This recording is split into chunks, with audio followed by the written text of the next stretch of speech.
We've got a bit of a different one for you tonight. We've got the old generation of One Piece versus the new generation of One Piece, and just which era was strongest. Which era had the strongest combatants in it? Was it the Boomers or was it the Gen Z? How will this fight go? Now, to peel back the curtain a little bit, this was a video I really struggled to make. It was a recommendation from a comment on one of my previous videos, so shout out, you know who you are. And it got me really thinking, like, how do I structure this video? Should I talk about all the different generations that we see in One Piece? What counts as different generations in One Piece? For instance, we have people like Blackbeard, who is more on the older side, but is considered part of the new generation, not the old generation. There's this middle ground of Warlord members as well, who are in their, like, early to late 40s, which makes things really kind of contentious to just kind of decide what is old and what is new. So the way I formulated this video, I chose 5 members from the old generation and 5 members from the new generation. Now, I tried to pick the 5 strongest of each. It's not an exact science. I didn't spend an hour deciphering just who are the top 5 strongest from each generation. But I do think that the list that I've come up with is very kind of, not many people would have too much argument about it. So in no particular order, when this isn't a ranking their tiers in strength, it's more of a versus battle. For the old generation, we have, and I should mention this as well, this video is going to contain spoilers. If you don't want any spoilers, turn off now. But we have Rox D Zebek, we have Monkey D Garp, we have Gol D Roger, we have Silvers Rayleigh, and we have Scopper Gabon, I think was the 5th one I went for. Give me a second, I did write it down. No, we actually, Scopper Gabon would be an honourable mention, Whitebeard. So Garp, Roger, Whitebeard, Rayleigh, and Rox. For the top 5 newest generation pirates, I gave it to Shanks, Luffy, Blackbeard, Mihawk, surprisingly, and for the 5th one is from the most recent chapters of One Piece, the most recent arc, we have Loki the Giant. Now, once I decided who the top 5 strongest for each generation was, people, once again, if you might be wondering, people like Kaido and Big Mom and stuff, they're honourable mentions. I think these 5 just narratively make more sense to be the strongest. So if I didn't include one of your favourites in those top 5s, this list isn't specifically scrutinizing, the exact credentials of the top 5, just a general kind of gauge on, the top 5 most strongest. I think most people would be decently happy with the top 5 that I chose from each faction there, or each generation. But the way we're going to do this is we're going to do it if it was a 5-on-5 battle and to see who would win. And this gave me a lot of kind of grief as I was thinking and preparing this video, because originally I had 10 versus 10, and it's just like, this is just getting out of hand, and the 5 strongest ones were just quite a bit significantly more powerful than the bottom 5, so it just made more sense to do 5v5. The best way I think to scale this is to start with one of the old generation members, and it's about Rox actually. Now, this might be a crazy statement that I'm about to give. Out of those 5, well, they're not just pirates, out of those 5 older boomer generation characters, Rox, Garp, Roger, Rayleigh, and Whitebeard, I actually think Rox, if we're judging each person from their prime, I actually think Rox is potentially the weakest out of the 5, and that is a crazy statement to make. I'm sure I've had a bunch of people already click off just from that, but hear me out. At the heart of God Valley, the arc there that we get flashbacks on the most recent arc of One Piece in Elbath, I reckon that Rox is the strongest pirate alive, bar no one. However, Garp, Roger, Rayleigh, and Whitebeard get stronger after God Valley, and I reckon their highs might eventually surpass Rox. For the purpose of this video, if you disagree with that statement and you say that Rox is still the strongest one out of those 5, then I'm going to come out right now and say the newer generation actually just wins this. which is a bit surprising because I almost didn't make this video because I'm like, who wants to see this? The older generation stomps, but do they? Hear me out here. The best point of power scaling I think we have here is Roxy Zebek versus the King of Elbath, the King of the Giants, Harold, Loki's father. Now, Rox and Harold fought back and forth numerous times, and there was never a clear winner. I will say, if you want to say that Rox was stronger than Harold, I will give you that. But, like, Rox was strong enough to take down an admiral, to invade Marie Joie, to confront Emu, and then he's fighting one-on-one with the King of Elbath, Harold, to a standstill multiple times. Rox even says that if he gets Harold to join his crew, there is no stopping them. Harold is the last piece that Rox needs to really conquer the world. So I think Harold is an individual that might be overlooked a little bit. But if you look at his fights with Rox, you know, Harold is jumping off the goddamn red line and suffering no injuries whatsoever. You can say, and just from Rox's statements, you can say that they're relative in terms of strength. Meaning, at that time in God Valley, Harold might even potentially be stronger than people like Rayleigh and Garp, potentially. We don't need to get into the specifics of that right now, because it's not going to be relevant, but just to gauge Harold's strength. The reason why we need to gauge Harold's strength is because a character from the new generation actually is able to beat and defeat Harold, and that is his son, Loki. Loki, in the most recent chapters, gains I was about to say ancient weapon. It's not an ancient weapon. The mythical weapon of Ragni, and gains a mythical devil fruit that is supposed to be so powerful that it's completely game-changing. We don't know exactly what it is, but it was enough to kill his father, Harold. Now, this is very, very important, because this version of Harold had been immortalized by Eam from the world government, the Shadow Ruler, Mu-sama. He was given immortality, and I won't get into the specifics of it because it's a whole video on itself, but Emu can give out power and immortality to select individuals. One of these was Harold. They're called the Deep Covenant Seals and all this, etc. We'll get into all of it in another video. All you need to know is that his strength was enhanced and he was immortal. Now, he was older than what he was when he was contending with Rox, but given the fact that he also has these buffs, thanks to being amped up in strength and immortality, I would say that Harold at that time is stronger than what Rox was. In my opinion, it just makes sense given where Harold was against Rox compared to the buffs he got thanks to Emu.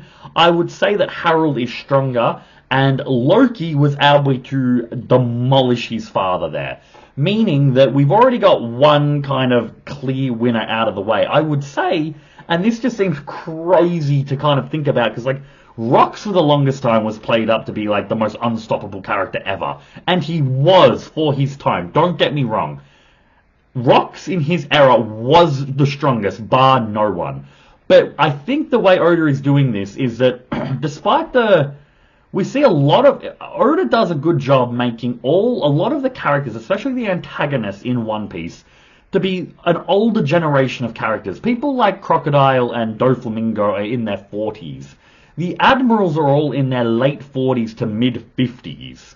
The Yonko are all in their above 60. It is... Oda does a good job, and potentially, once again, I don't want to get into his head and put words into his mouth, but maybe doing something like kind of reflecting symbolism of Japan, of the older generation in the workforce having more power, but then needing to make room for the younger generation to eventually come up and surpass them, to take over. Because if the younger generation doesn't live up to what they need to, then it's going to stagnate in society, and it is going to be good for no one. And not to get into a political debate about old timers versus young people, but there are certain old people that don't want to, pass on the torch type of thing. They don't want to give up what they've worked so hard to achieve. And I think Oda might be doing a good job here, showing just how far the new generation has come. So I reckon we give one win immediately to the new generation. I reckon all 5 of them would be able to beat Rocks. I reckon Luffy scales to Loki, just narratively. We have no proof of it, but just narratively, I think that Luffy would scale to Loki, if not be stronger. And then we know Shanks brought Loki in, so Shanks is confirmed to be stronger. Then we have Mihawk that kind of is relative to Shanks himself. And then we have Blackbeard, who is a very nebulous character in terms of where he really stands in power. I was debating whether or not Blackbeard should be on this list, or if Shamrock, Shanks' twin brother, should be on this list as well. Because like Mihawk, you could... I don't think anyone would argue that narratively we would think that Shamrock is relative to Shanks. Maybe not necessarily stronger, but certainly relative. But it didn't feel right not including the main antagonist, Pirate Blackbeard, on this list. Thanks to his hacks abilities of being able to negate Devil Fruit power and use the Tremor Tremor Fruit, I could see him being able to beat, I mentioned spoilers in the beginning, beat his father, Rocks. So I reckon all 5 of them beat Rocks. Now we get into an interesting thing, though, because the next thing I reckon people will say, well, Jack, you bring up a good point there, but Blackbeard himself fled and was terrified of Rayleigh, and an old-timer Rayleigh. Isn't Rayleigh then confirmed to be stronger than Blackbeard? And this is where we get into an interesting ground here, and where maybe the flow of the video will get back onto track to where I originally assumed it would go. Because, no, Blackbeard running away from Rayleigh doesn't automatically say that Rayleigh's stronger than Blackbeard. Blackbeard is a very cunning individual and knows that right then probably was not the best time to get into a confrontation with Rayleigh. Even if he could beat Rayleigh, it would probably take more effort than he's willing to muster at that time. However, if it did take that long to beat Rayleigh, and it was going to be that much of a struggle for Blackbeard to beat that current Rayleigh, that is then a problem, because if we then go to, like, you know, when they find Laugh-Tale and become king of the pirates, where we assume Rayleigh is in his prime, we would assume then that prime Rayleigh is stronger than current Blackbeard. Now, is that reasoning fair enough to assume? If we go off the logic of Blackbeard not thinking it worth the hassle taking on an old-timer Rayleigh to then assume that a prime Rayleigh would be stronger than current Blackbeard. Just my thoughts there. So I will say that Rayleigh is probably stronger than, Prime Rayleigh I should say, is probably stronger than Blackbeard. Another example we need to get into, he was an honourable mention that I brought up, Scupper Gaban, in the most recent arc, fights Luffy and kind of manhandles Luffy a bit. He's kind of in control of the whole fight. Luffy isn't going like full force though, so it's hard to kind of gauge. But once again, this is really nebulous because he would scale to Rayleigh in my opinion. Zoro and Sanji scale to each other. They're relative to each other. People can think whichever one is stronger. I don't care what avenue you go down there. But despite it all, they are relative in strength. They have to be included in the same tier. It is played up to be that way narratively. So if we then do a little bit of, reverse engineering here, we can say that Rayleigh and Prime Scupper Gaban were relative to each other as well. So I think that it's very hard to say whether or not a Prime Rayleigh and Gaban could beat a current day Gear 5th all out like bloodlusted Luffy. That is a little bit of a challenging topic to discuss, something we might touch on a little bit later on in this video. But so far I would probably give it a point to Rayleigh against Blackbeard. We do have a Shanks and Whitebeard that have a confrontation. I will say that Prime Shanks in like his current existing form of power versus old-timer Whitebeard, I would actually give this to Shanks. I think Shanks is probably the strongest Yonko of the original 4 that we get introduced to. Just the way he was able to manhandle Kid, it was just wow. Like, that was just a stomp of all stomps. The fact that he has the highest bounty, the fact that Narratively, he's been kept for last. I do think that it's fair to say that Shanks is stronger than Kaido, Big Mom, and old-timer Whitebeard. If we were to say that, then I would also say that, blanking on his name, I would also say that then Mihawk is just as strong as well. I reckon they're very relative. A little bit of that Sanji, Zoro, Rayleigh, Gaban narrative kind of relevance there. But how would Shanks do against Prime Whitebeard? And this is where we bring Roger into it. This is where he gets his time to shine, because Prime Roger, Prime Whitebeard, and Prime Garp were all incredibly relative to each other. I reckon those three, the tippity top of the echelon of the older generation, with Rayleigh and Rox and Scupper Gaban and Shiki and Sengoku and stuff like that coming in just below.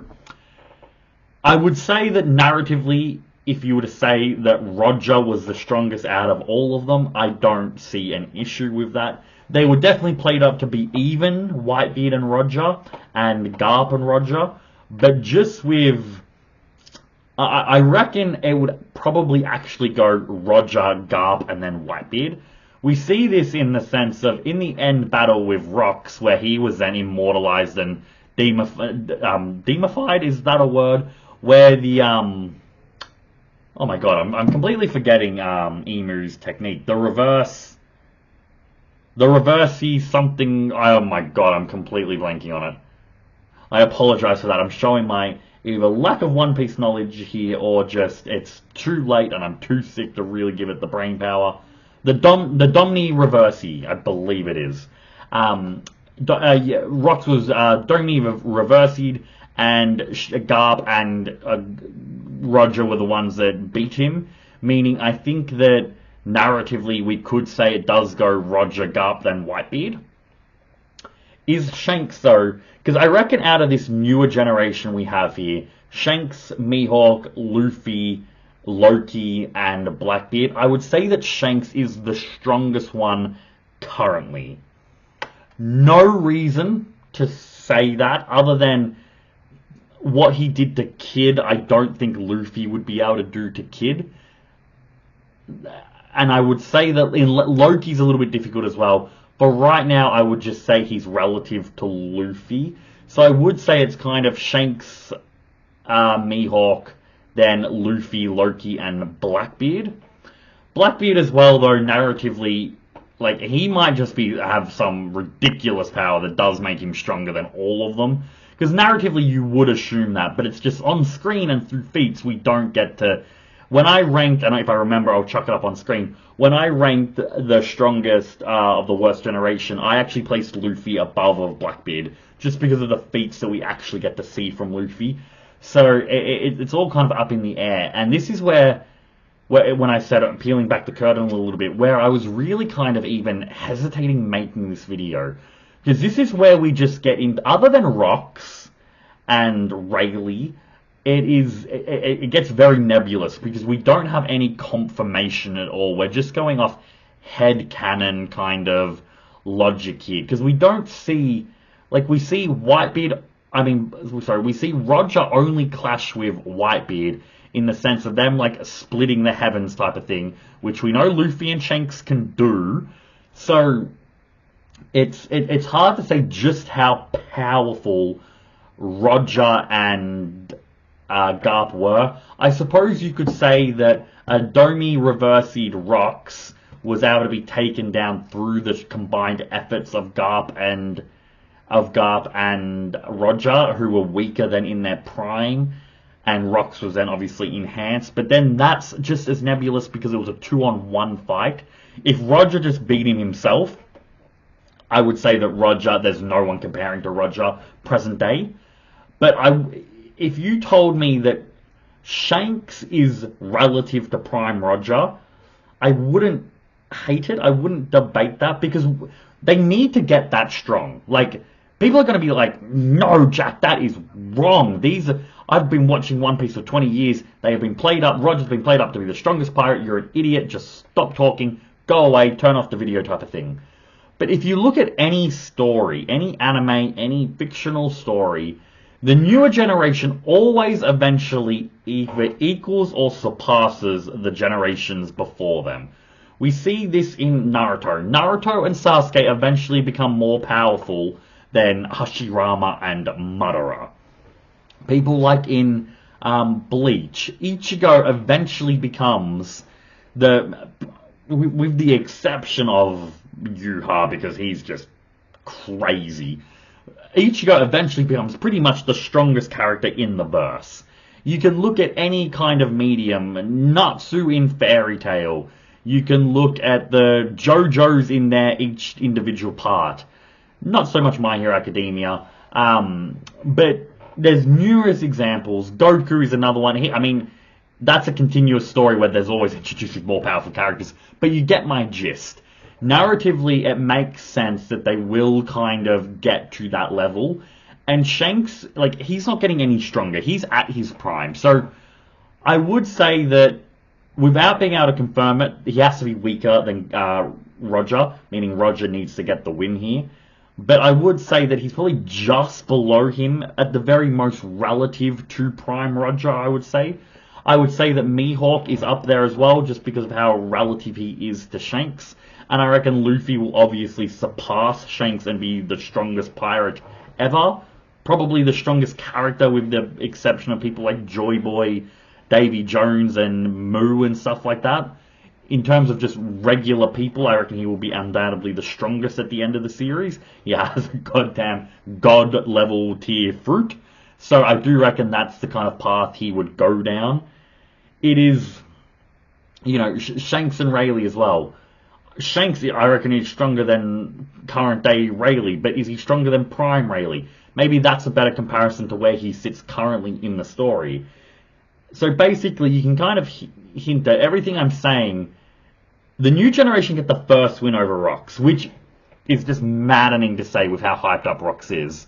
But then the next 4 members in their prime, if we're judging that, get the win over the new generation. Current day new generation. From what we can understand in the story. Without learning more, we might have to revamp this video in the future when we learn more details. But without learning more, I would say that this is the placement that it has to go in. If you were talking about existing old-timers, Sick and Old Whitebeard, and then Rayleigh and Garp, I would say that the new generation actually beats them. Now, as strong as Garp was invading Hachinosu the way he did, I will say that I do think that Shanks is stronger than that level of Garp. I might even say that Luffy is stronger than him as well. That's yeah. I don't necessarily have a problem with that. Luffy versus Garp. Let me know if that's something you'd be interested in the future. So that's the end of the poll. That's the end of the results. Current day old timers versus current day new generation. The new generation wins. If we're going prime old timers, then I think they get 4-1 victory in their favor. Let me know down in the comments though. I'm very interested to see what you guys thought about my opinions on Rox. Don't get me wrong, like, I understand just how powerful he was, but am I, like, you know, smoking copium with what everything is going on? Have I been goddamn genjutsu'd into going down that line of thought? Because it makes sense to me if we scale Harold to being stronger and then Loki being able to beat him, I reckon, I don't see where kind of any sort of argument springs forth of the newer generation being able to beat Rox. Don't mean reversing Rox is a different matter. I'm talking about, like, base normal Rox. I will say that's the most curious thing I'm wanting to hear from everyone down in the comments. I do reckon though that if Rox was allowed to continuously get stronger, that he probably would have always been stronger than Garp and Roger. But that's for another time. I also wonder, does it go Roger, Garp, Whitebeard in your opinion? Let me know down in the comments. I've been Jack. It's been a pleasure making this video. I'm sorry, I'm still a little bit sick, so if I'm a little bit tight in the throat a little bit, kind of all over the shop, more than usual. That is why. But if you've enjoyed the video, make sure to like, share, and subscribe. Have a lovely night, everyone.